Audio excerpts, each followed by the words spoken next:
Sent it early this morning. Email of No, I haven't received. I haven't received, my doctor. I haven't received. all right, let me check. I copied the pages, but some pages are not clear in order to have a quick look, but I haven't received. I didn't receive. All right, so sent it early this morning. So hold on a second. Email of No, I haven't received. I haven't received, my doctor. I haven't received. all right, so give me 1 second. So let me show you this.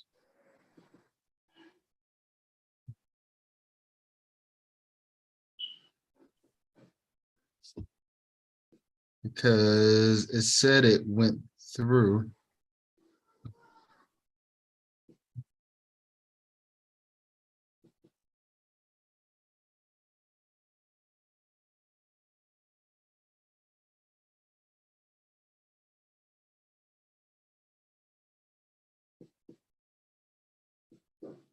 All right, so if you look here, I sent you email because the first couple I sent didn't go through. Then at 11:10 it finally went through.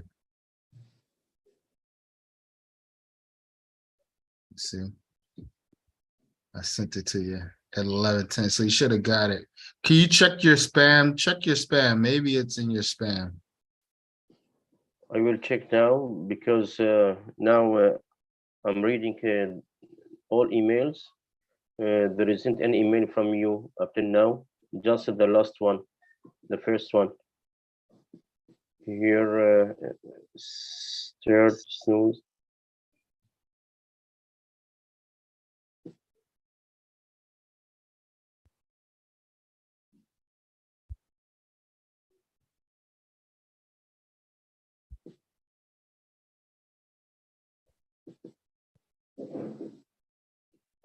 Yes, spam. Now I receive it. I found it, my doctor. It's in spam. Okay.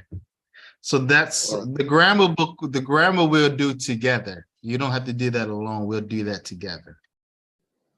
Okay.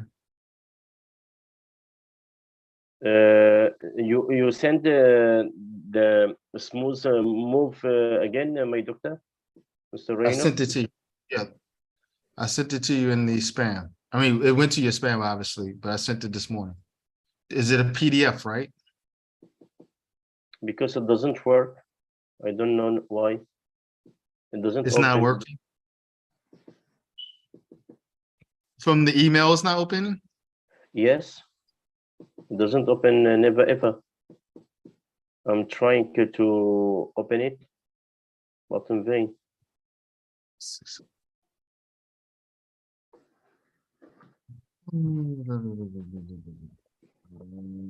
See, it opens for me. It's weird. I just opened it.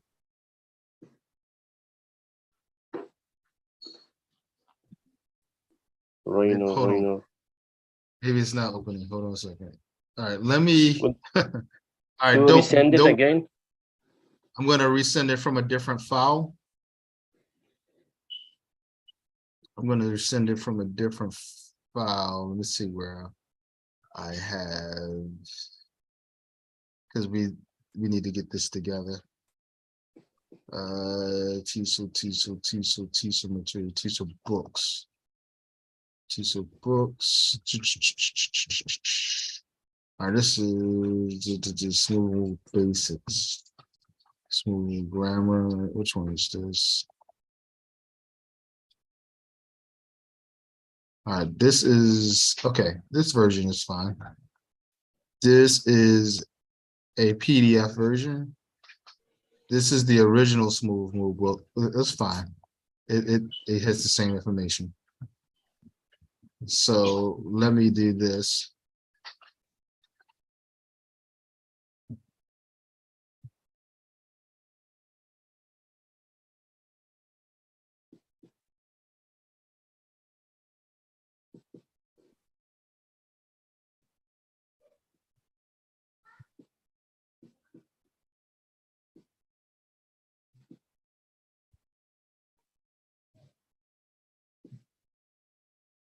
Oh, this is the newer version, I believe. I'm gonna send you both versions. I think this is newer. I'm gonna send you the old version also. Just it might not take, it might be too much, but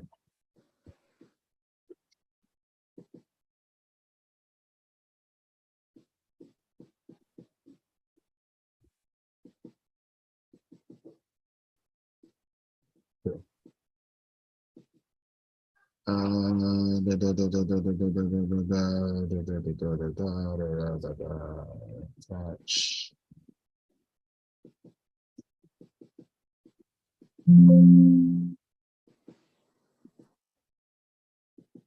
All right, so I'm gonna send you both versions. All right, they're both PDFs. One's a newer version, I believe.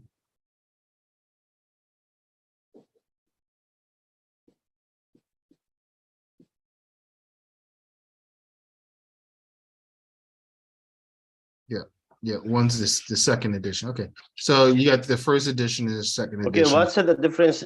What's the difference between now I uploaded I tried to open it. What's the difference between the first and the second edition? The first email and Just the minor, just updates. That's fine. So go off the second just edition. updates because I copied them. All right, I just sent you. No, I just sent you a new a Okay, PDF it doesn't version. matter. Okay, it doesn't matter, my teacher. So it might go to. I'm not sure if it's going to go to spam again, but check your spam in a couple minutes. I checked the spam and I tried to open it. Just it's processing right now. Again, you send it again, my teacher. I just sent it just now. Yeah, give it a couple minutes. It's still processing. Okay. Okay, it's still processing because it's a big document I sent you.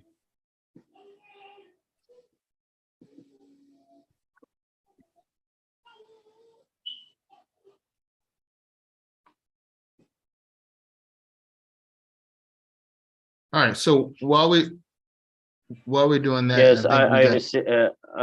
Now I receive it, my teacher. Now. got it. Okay, great. All right, Good, nice.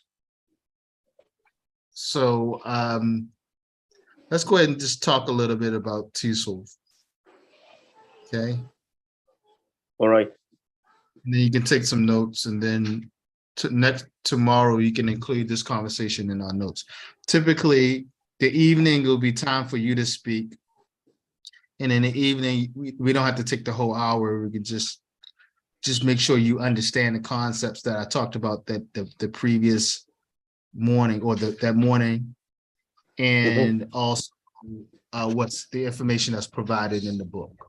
Okay, so that's what the evening sessions will be for, just to make sure that you have a full grasp of the information that's being covered. All right. Okay. All right, so let's talk about TESOL.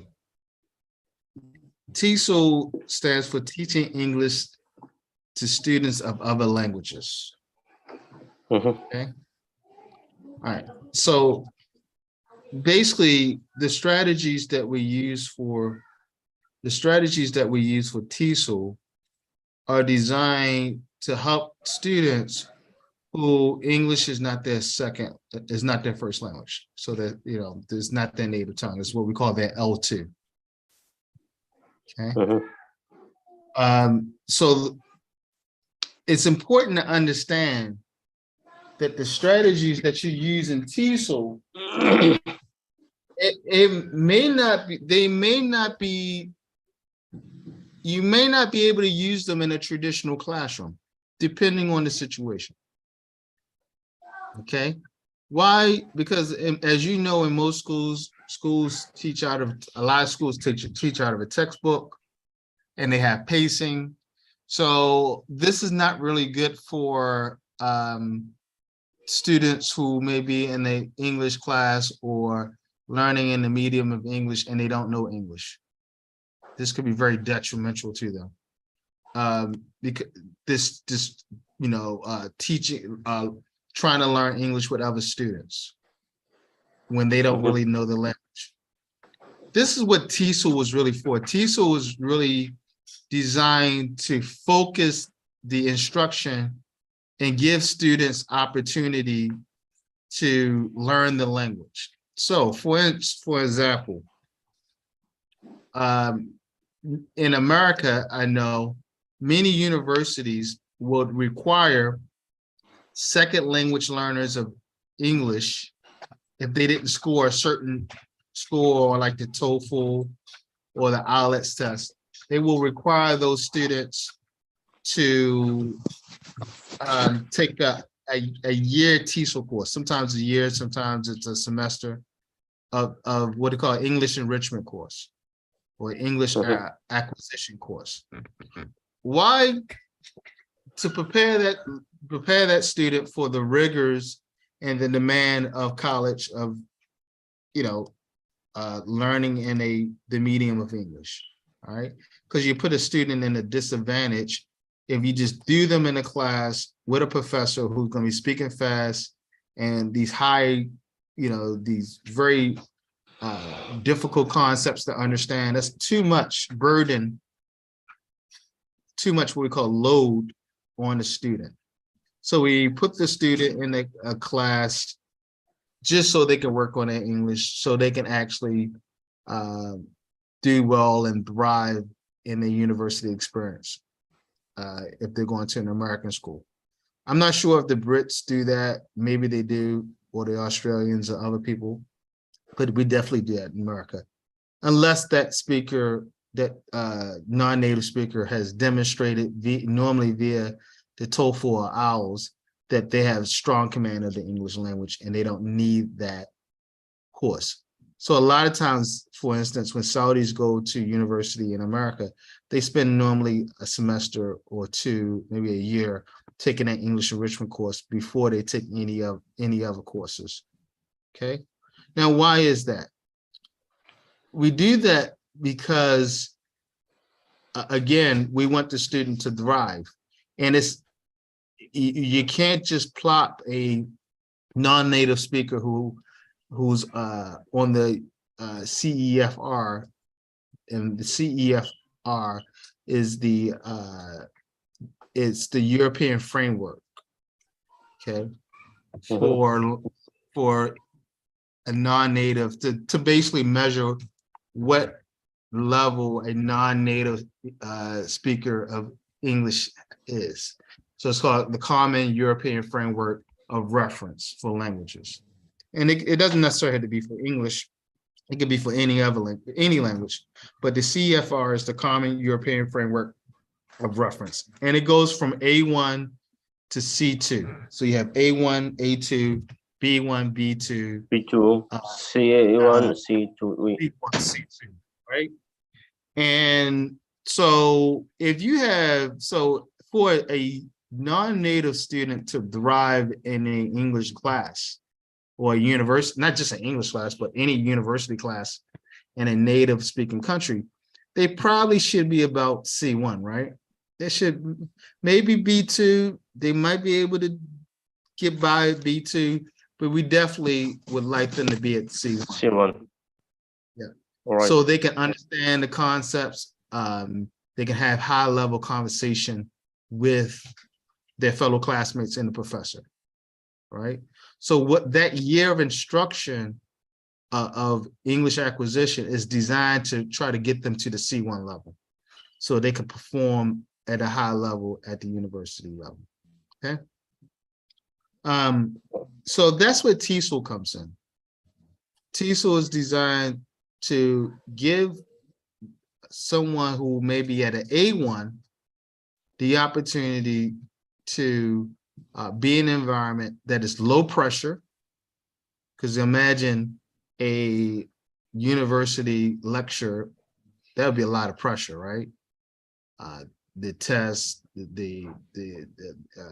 your fellow classmates who are native speakers, even those who are not native speakers but have strong command of the English language, By the way, you can have somebody who's a C2 on the CEFR who have better English than native. Okay, they have better English than the native. So C2 is someone who can use the language at a professional level and has ultimate command of the English language, right? Which in some cases mean they have almost a better command of English than native. It doesn't necessarily mean that, but meaning, like for instance, Henry Kissinger would be like a C2. Henry Kissinger was a Secretary of State, but he was non-native English speaker, and he became Secretary of State. Then you have someone like Arnold Schwarzenegger. Is Arnold Schwarzenegger a C1 or C2? I'm not sure. Definitely a C1. I'm not sure if he's a C2. Why? I'm not sure if Arnold Schwarzenegger has that strong of a command of the English language, even today, even after being the governor of California. But Henry Kissinger definitely had amazing command of the English language. And you could argue that was stronger than even native speakers. And also Noam Chomsky, linguistic Noam Chomsky. Noam Chomsky definitely is beyond the C2, right? So what the TESOL was really designed to get students or learners or somebody who just wants to learn English, put them in an environment where they build confidence in their English language ability. Just because a student goes through a course, just because they go through an English course, an English enrichment course, and they have a certified TESOL teacher, doesn't mean they're going to move from an A1 to A2. All right.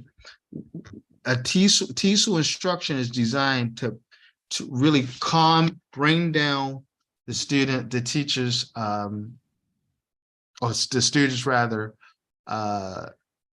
anxiety, and put them in an environment where it's relaxed, the teacher is patient, and they do much contextual practice. So the teacher or the student has a chance to practice and use the language in a safe environment. And that's what TESOL is all about.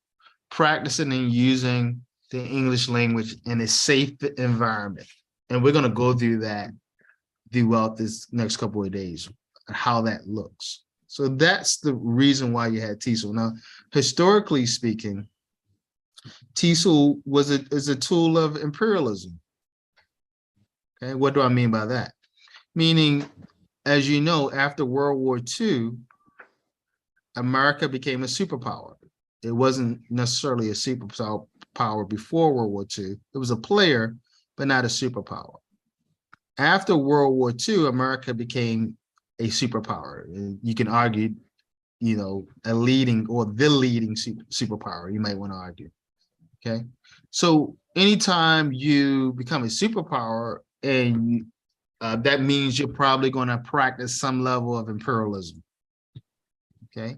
And that's what America did. America was practicing imperialism before they became a superpower, but definitely after World War II. The interesting thing about American imperialism, it was kinder friendlier and softer, right? We gave people Coca-Cola and, culture, the American culture, So one of the things you do when you do this, and we see this with every empire, is you give other countries your language. And this wasn't a big deal because the British Empire has been doing it for hundreds of years before America became a superpower. Okay, so what the Americans did was they sent young people all around the world to teach them English, mainly in small villages, right, around the world. After it became a superpower, gave them a Coca-Cola and some young, highly motivated, friendly American face to come in and teach people English. And this was again, what we call a softer, or what I call a softer, gentler imperialism. You know, some young kid, 19 years old, he's gonna come with a Snickers bar and say, hey, I want to teach you English. Okay. The problem with that is that young kid didn't know how to teach. A lot of these kids were straight out of high school, right? They didn't know how to teach English. So they created a course to teach them really quickly, a really quick course to teach them how to teach English. And that's where TESOL and CELTA comes from. Why? Because at the time, a school teacher wasn't going to drop their responsibility at home and go across the world to teach English. They wasn't going to do that. You know, they were going to teach at the neighborhood schoolhouse, you know, and they weren't going to Cambodia or the Middle East or Japan or, you know, Vietnam or Korea. They wasn't doing that to teach English. So the only people you could get to do that would be young people who had the time and energy to do that and want to travel the world and all that good stuff. So that's where TESOL came about. That's where CELTA came about. It's really a tool of imperialism to spread the brand, right? You know, and the Chinese will do this, right? The Chinese are starting to do this now. You're starting to see more and more Chinese being offered around the world. So as the Chinese are becoming imperialists, they are teaching people Chinese, right? And more, you're seeing more and more people learning the Chinese language as they become imperialists. Okay. And the interesting thing about it is the Chinese will use the same strategies as we would use in TESOL to teach Chinese. It's the same. And you mentioned Chomsky. So Chomsky pretty much gave us a great explanation on why TESOL works, what CELTA works, right? Because of universal grammar, right? So you mentioned Chomsky. Tell me what you know about universal grammar, the universal grammar theory. Universal grammar is a known book, a famous book for teachers that they use it in order to explain it to students for other languages. And there is also it is a comprehensive English grammar. Yeah, but what's the basic theory of universal grammar? You know the basic theory of it? The basic of universal grammar or comprehensive grammar, my teacher? Universal grammar. What's the basic theory? The basic, because it focuses on syntax referred to morphology, and semantics referred to phonology. Right. So let's just keep it simple, right? What Chomsky basically said when he introduced universal grammar was that we are pre-wired to learn languages. That's what he said, that we are pre-packaged. We are pre-packaged when we come out of birth. We human beings are pre-wired to learn languages. He also suggests that many languages have many similar traits. That language in itself has many similar traits. Every language has nouns or some form of nouns. Every language has some form of verbs. Every language has some idea of negation or the negative, right? Every language uses some form of expression. Every language requires context, right? And basically what he said, what universal grammar says is that because of our wiring, right, we have to have those elements in order to have a language. So from that perspective, even though some languages are quite different, everyone is able to learn language because all languages have the basic essentials that are compatible with our wiring, how we are wired. That's basically it. Okay. So why is this important? This is important because if we know this, we know that anyone can learn a language, any language, if you put your mind to it. Now, Yes. crashing comes and says, and then there's some caveats to that, right? Because the older we get, the more difficult it is to learn a language, right? So it's better to learn languages when you're young. Because the younger you are, the more you're able to acquire language, right? So the older you get, the harder it gets to learn a language. But you know, if you take a kid who's 2, 3 years old, can easily learn 3 or 4 languages, right? Preteens can easily learn languages if they're just by simply being placed in that environment. Just by simply being placed in that environment, they will pick up the language much easier. For me, example, I've been in Saudi Arabia for almost 12 years and I don't speak Arabic. Why? Because even though I'm in an Arabic speaking country, I haven't been immersed in the language, meaning I haven't been forced to learn Arabic. So if for 12 years, if people only spoke to me in Arabic, I would learn Arabic. But 99% of the places I go in Saudi Arabia, somebody speaks English. So I haven't been forced to learn the language. And that's how it works, right? So I go back home and people say, well, speak to me in Arabic. I can't speak to you in Arabic. You've been there all these years. Yeah, because everybody speaks Arabic and English here, or most people at least most people in Saudi Arabia speak Arabic in some form, some have some level of English, even if it's a little bit of English, right? The other person I want to talk to you is about Krashen, Stephen Krashen. So are you familiar with Krashen? Stephen Krashen, grammarian. Yeah, he's another linguist. He's another famous linguist. Not oddly enough, both of these gentlemen are still alive and well. And you can, I think Krashen even has a channel on YouTube. Krashen is a controversial figure for many reasons. His personality is quite controversial. But he introduced what they call the effective filter theory. The effective filter, AFFECTIVE, the effective filter theory. I'm gonna just hook up my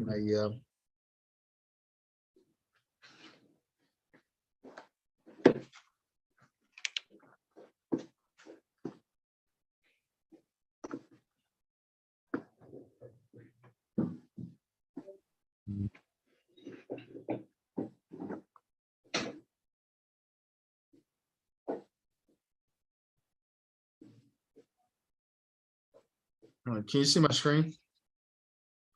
Yes. So Krashen, oh, come on now. You're drawing. Yes. Krashen has the effective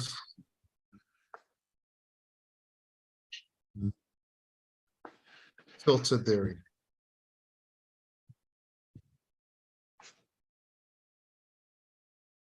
All right. And this is a very simple theory to understand. Krashen says that when you're learning a language, right? And this is why TESOL is so valuable, or CELTA, or any type of English language acquisition program. He says that a teacher's primary job is to reduce the filter, because the student has a lot of anxiety, right? Student has a lot of anxiety trying to learn a language. And Krashen says with the effective filter theory, the teacher's job is to reduce this anxiety. Because the more anxiety you place on the student, the bigger the filter gets, right? the bigger the filter is. So Krashen says you need to make that filter as small as possible. You can't make it disappear. The filter will always be there. But what you can do as a teacher is make it small. You can reduce it, right? And Krashen also said that if you reduce it and then you provide what he calls comprehensible inputs, CI, comprehensible inputs, right? If you provide the student with comprehensive inputs and you reduce that filter, it's more likely that the student will be able to use the language that you're teaching. However, you have to reduce this filter. All right. So the student you can be the best teacher in the world. If that student has a lot of anxiety and that filter is big, there's nothing you can do to help that student be able to use the language. However, if you can reduce that filter and make it small, there's more probability that the comprehensible inputs that you provide the students with, they'll be able to use the language. So the question would be is, what is comprehensible inputs? Well, Krashen will tell you, in order to have comprehensible inputs, you must have two things.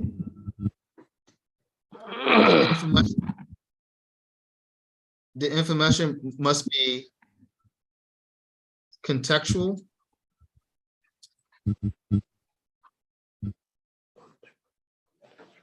and two, compelling. All right. More importantly, if he was standing here, he'd probably say, Ray, no, not contextual. Say what I say, right? But there's a reason why I'm saying contextual. He would say understandable. He would use the word understandable and compelling. Okay. And that's what he would define as comprehensible inputs. And our job is to give students inputs that they understand and that are compelling. What do we mean by compelling? Meaning it's something that their students are interested in, something they can relate to, something that will get them going, get them interested to learn the language, to learn more, to build upon it.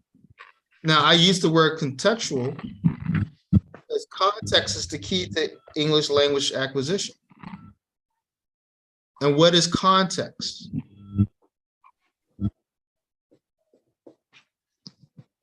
What is context?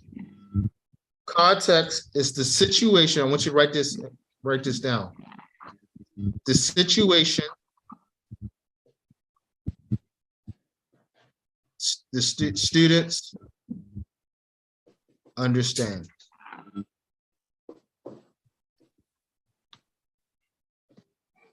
Context is the situation students understand. Okay. It's not the situation the teacher understands. It's not the situation the teacher likes and enjoys. Context is the situation students understand. Students adapt. Okay. Learners. And this is where sometimes we sometimes where we drop the ball as teachers. Because sometimes we give the context that we like, that we understand, that we're motivated about. Oh, guys, I'm gonna tell you about New York City. Wow, it's my favorite place in the world. And the student never been to New York City. Student really doesn't care about New York City. Maybe they do, but maybe some don't. They don't care. Guys, New York has amazing pizza. Hold on a second, but the pizza in my hometown is great too. What are you talking about? Right? They never So did. it's more valuable that the teacher gets situations that the student is interested in. Student wants to talk about their hometown, not New York. They want to talk about their neighborhood. They want to talk about their video game, or their favorite food, or the thing that they dislike about exercise, or what they like about exercise. They want to talk about themselves. They want to talk about their job, right? They want to talk about themselves. So crashing crashing is valuable to language acquisition for me, but he is extremely known for this affective filter theory.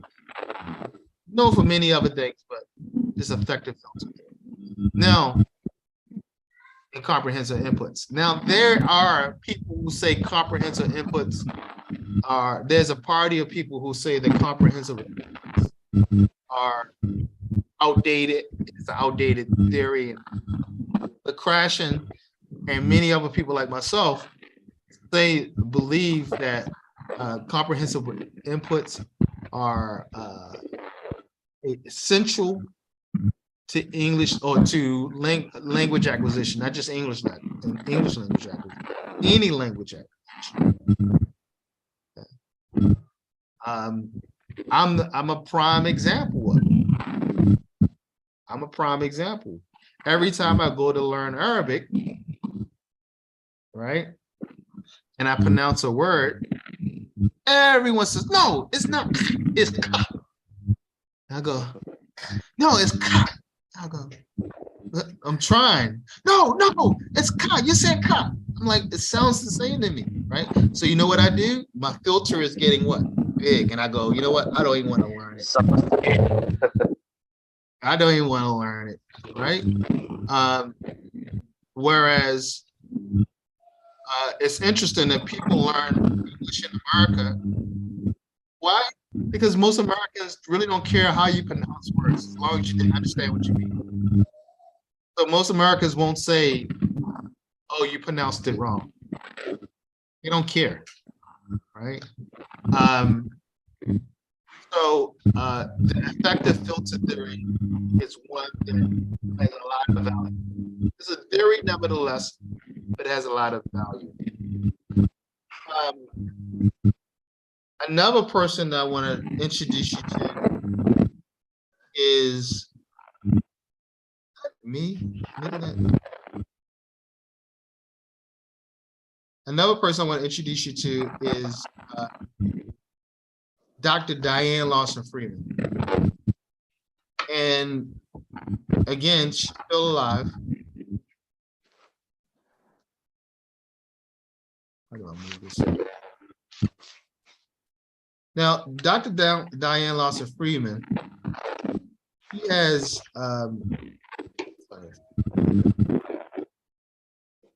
she has many theories and perspectives about English language acquisition. And we could probably talk about her for hours on end. But she has something called complexity theory.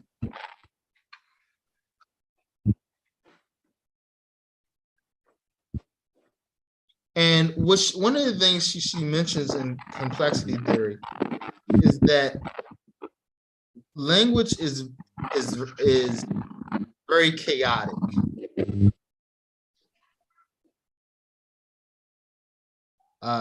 And it's very adaptive.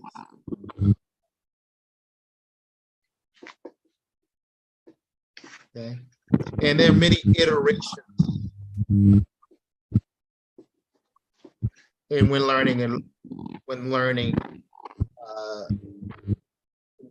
teaching in general, learning, but especially teaching in languages. So as teachers, we have to understand that learning is adaptive, and we need to provide many different iterations. All right. Iterations is many different ways to do it. So if you have a favorite way of doing something, you would argue that you find different iterations to it. How do you change it a little bit? In fact, she says that playing the game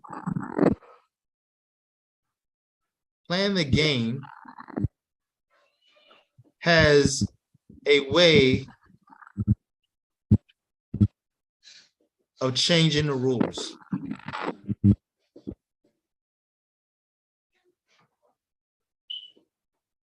Like play rules, doctor.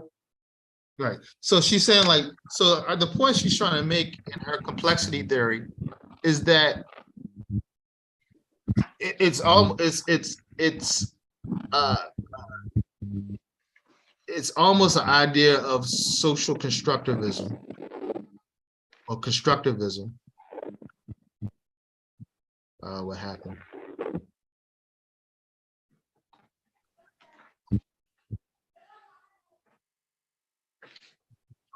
Control.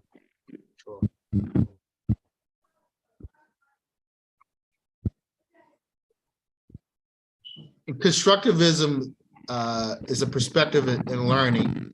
It's extremely popular. It says that students build their own knowledge. Students build their knowledge.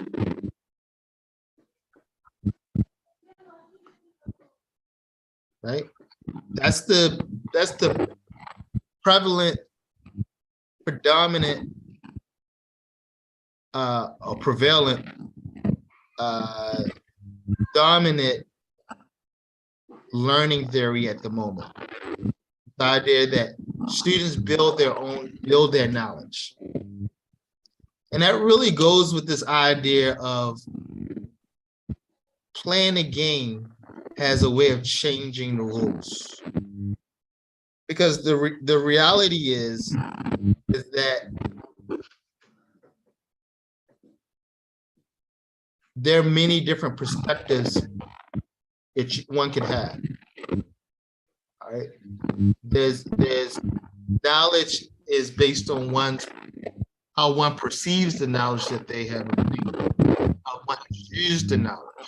One of the other points that she has made is this idea of inert knowledge.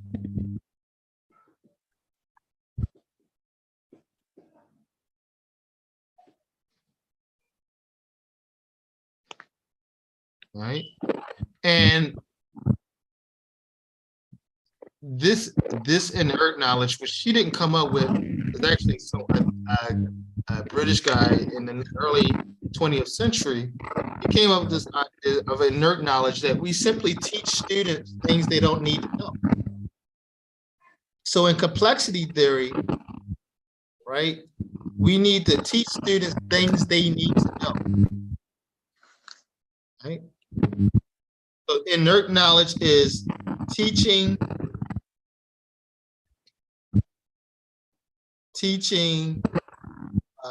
information, or let's call it teaching data. That's Dr. Ray's definition of inert knowledge. Teaching data. Now you know the difference between data and information?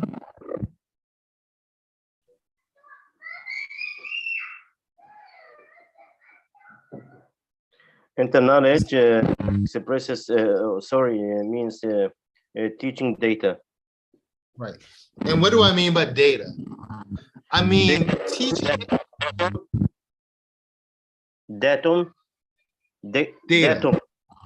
Data, yeah.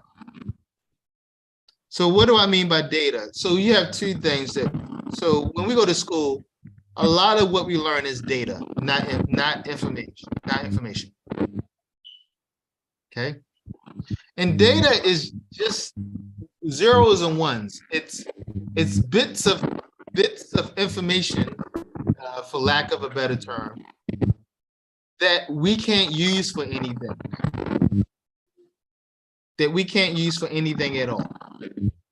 All right, go back to university. Think about your university experience. How much information at university remember and that you use today? What percentage of the information that you learned, of all that knowledge that you learned, that you actually use today?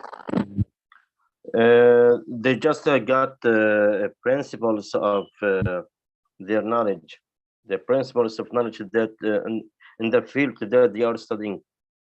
No, I'm asking you. I'm asking you. Go think back to your university experience. How much of that, of all the classes you took when you went to university, give me a percentage of the information that you use on a daily basis or a yearly basis or monthly basis? I can guess 60% that I can learn from the universities, and the rest depends on my private efforts in order to educate myself and to develop myself intellectually. So you remember 60% of the information you learned in university? 60, or yes, because they are giving us basics. I think that every educator without following researches, he is ignorant. So let me tell you, university, master's, even my doctorate degree, which I just finished, I probably retained 15% of the information. After after a PhD, yes, I agree with you, because it's the first step after PhDs that you are giving, you are donating your knowledge to others. So my point is, we teach learners a lot of information they don't need to know. And what Lawson Freeman suggests is that we begin to teach students information they need to know, things that are critical to their lives, information they can actually use in the future to be productive. So this is why we move from this idea of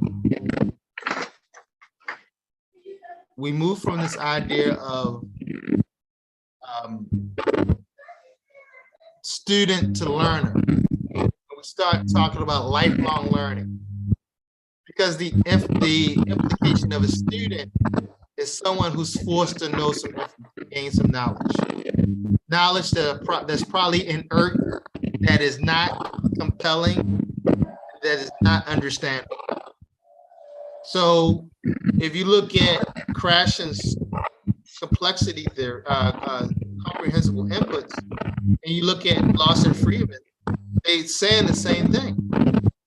Krashen says that what you teach a student should be, or the inputs that you give to students should be understandable, and it should be compelling. Freeman's what's saying is, stop teaching students things they don't need to know.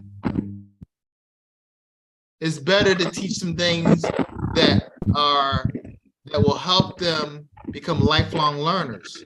It's better to teach them things that help them play the game of life.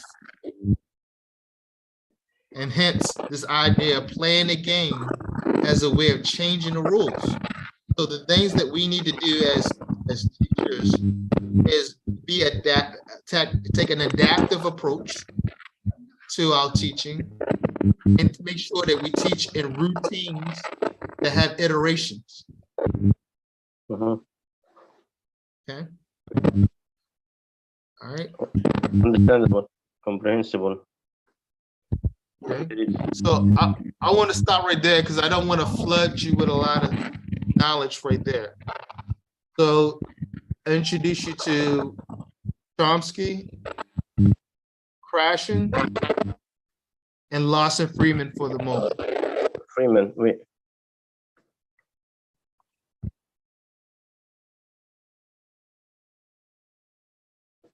Okay. So we know Chomsky has universal grammar. Krashen has the effective filter. Lawson Freeman has complexity theory. right? Also, I want you to remember that this idea of context, because it's important in what we do as teachers. We teach based on what the student, we teach what context is the situation students understand. Not the situation the teacher understands, it's the situation students understand. And that's a very important concept to TESOL. Also, I want you to really take a look at constructivism. It's a learning theory. Constructivism is when learners build their own knowledge. That learning is active. Learning is active.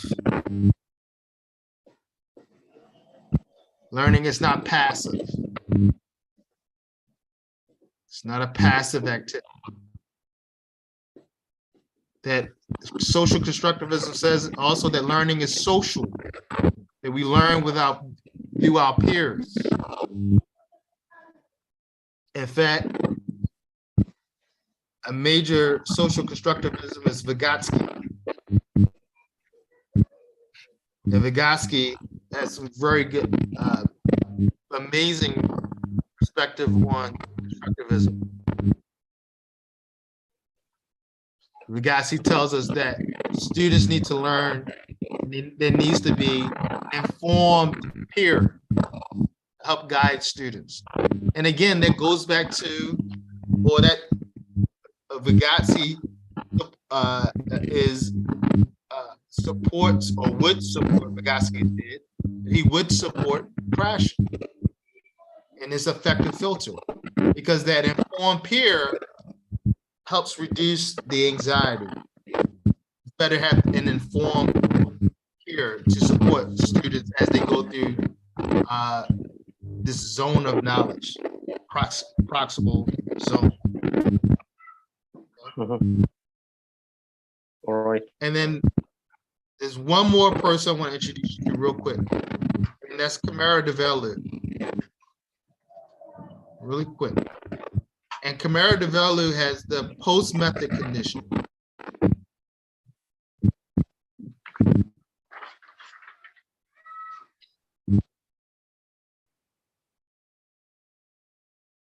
Dr. Camara DeVelu.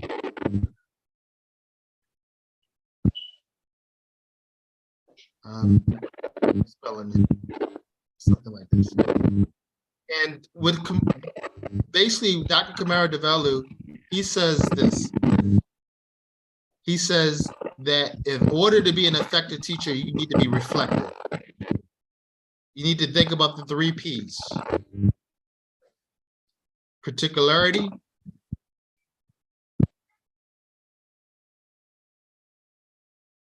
and that all he's saying there is you have individual students in your class, right? You have individual learners. You're not teaching a class, you're teaching individuals. You need to teach towards those individuals.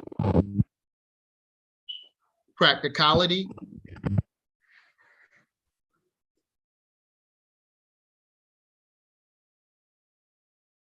Practicality means that there's no, as Prabhu says,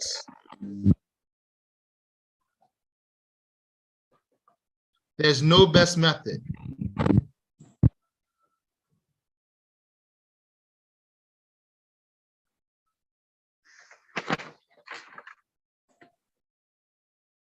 Right? There's no best teaching method.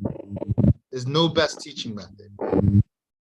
Okay? So what Camara DeVelu says is you gotta have particularity and practicality. You have to use the teaching strategy or method that works for the class that you have in front of you. Not because it worked in the last class or 5 classes ago, or it worked yesterday. Use the method that works. There's no best method. Just use what's practical. And then the last P is possibility.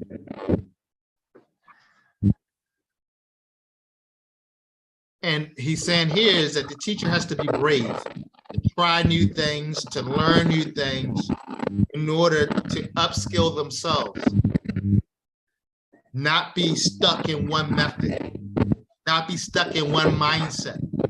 Explore, research,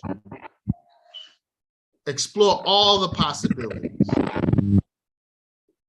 And that's the introduction to Camara de Velu's post-method condition. And the key here is that reflection is key. Reflective, the reflective teacher. Teacher must be reflective. All right, I have an 8 o'clock thing I need to go to. The next class we will see you is on Tuesday, right? All right. So take all the information I gave you tonight, which is a lot, and then the reading for chapter 1 in the smooth move book. Information is included in this book, 75 pages. No, some of it is, but most of it is not. Okay, but you can rewatch this video because I'm recording it on YouTube now, so you can rewatch it.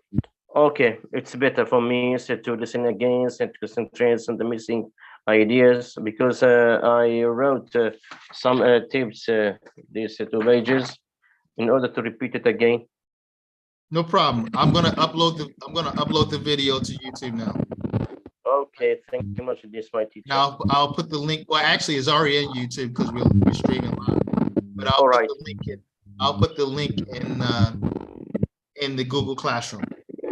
All right. I got to get to my next class now. And I'll see you on Tuesday. Okay, on Tuesdays at 11. All right.